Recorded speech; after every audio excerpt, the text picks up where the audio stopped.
All right, some breaking news as it pertains to the Summer Olympic Games, still scheduled to be held right now.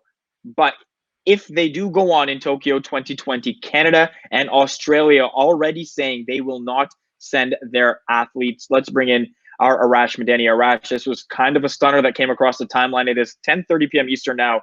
At around 9:30, the Canadian Olympic Committee, Canadian Paralympic Committee putting out a statement saying they will refuse to send their athletes because of the risks associated with the COVID-19 pandemic.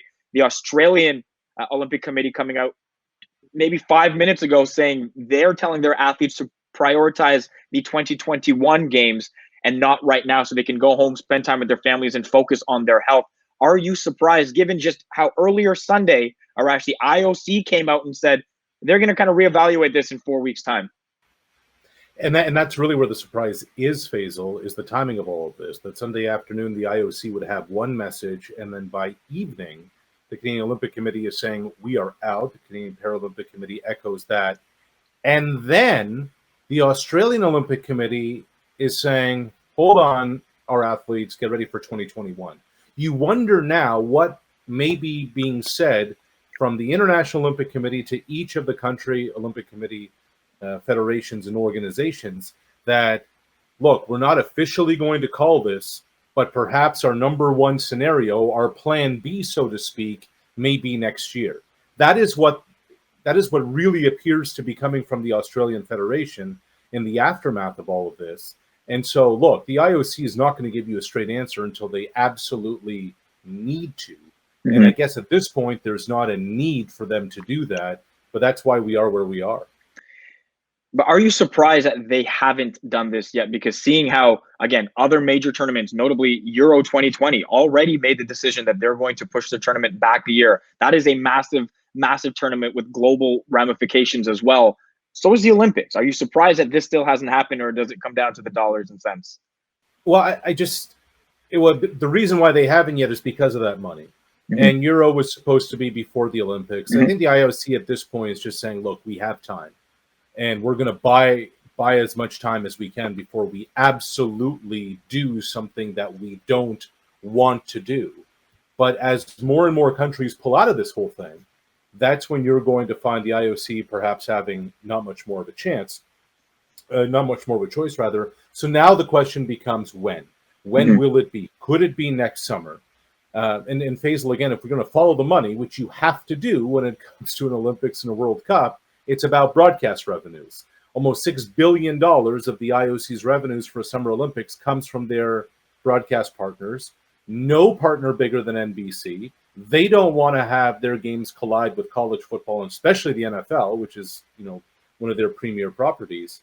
So you wonder how many of these back channel conversations have been going on with the IOC and with the different countries. If the IOC was going to make the decision in 4 weeks' time, or at least revisit the postponing of these games, why did countries like Canada and Australia have to put this in their own hands? Or is this just a matter of leadership in your eyes?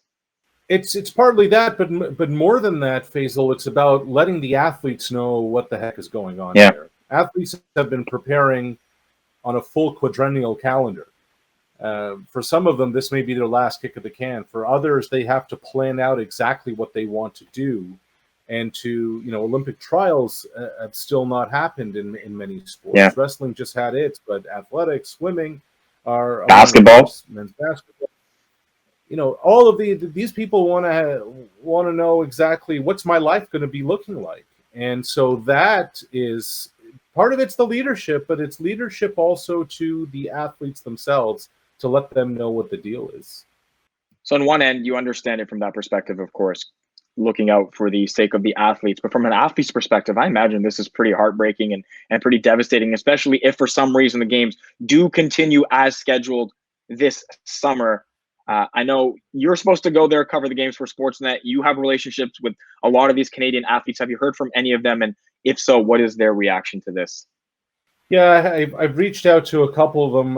One of them, one just replied back, "This is so bleeped, man." Mm-hmm. Another one just said they don't like it. And I've reached out to a few others.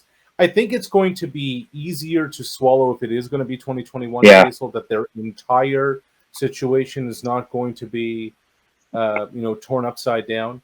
But it's disappointing for a lot of these athletes. This is their moment. I think with a sober second thought, they'll understand, and they're probably going to be hopeful that by 2021 life can get back to normal. But also, you wonder for how many of them are they able to keep up with their training? Are Yeah. they able to get themselves ready to compete at a high level? And if they are going to do so, are they putting themselves at any kind of risk? And we're not talking about the risk of competition. We're talking about the risk of just going into a gym and trying to get a lift in. And whew, Yeah. I've Yeah. never seen anything like this. It's a And trickle down that goes beyond what you can even think of at times, right? And so as you right. say all that again, I start thinking about them and continuing to feel a certain kind of bad for them in all of this. So Arash, again, things are changing. I imagine you and I will talk at other parts, or you'll connect with others more closely involved as the week goes on. But I appreciate this on Sunday night, no less. Thanks, Arash. Stay safe. Wash Yeah, your hands. yeah.